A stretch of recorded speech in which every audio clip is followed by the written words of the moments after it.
Sale division पुढील काही दिवसांमध्ये एकदम फास्ट, एकदम जलद गतीने सेल डिवाइड होतात, विभाजित होतात.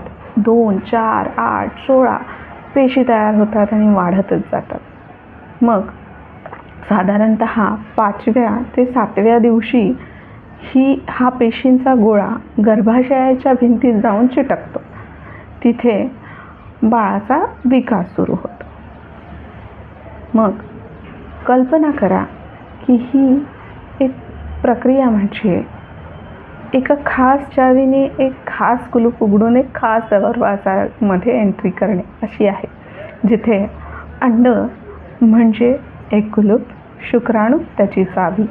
योग्य चावीने योग्य कुलूप उघडलं की नवीन जीवाची उत्पत्ती होते, म्हणजे एक नवा जीवाचा मार्ग मोकळा होतो. तसेच योग्य वेळी संभोग झाला तरच कन्सेप्शन होते. ओव्ह्युलेशनच्या दिवसाच्या आसपास संभोग केला की फर्टिलायझेशनची शक्यता वाढते. यालाच आपण फर्टाईल विंडो असं म्हणतो. स्त्रीच्या मासिक सायकलची नोंद करावी, त्यातले फर्टाईल डेज ओळखावे, दोघांचेही आरोग्याची काळजी घ्यावी. महत्त्वाचं म्हणजे या पिरियडमध्ये किंवा जर तुम्ही बाळासाठी ट्राय करत असाल तर धूम्रपान करू नये.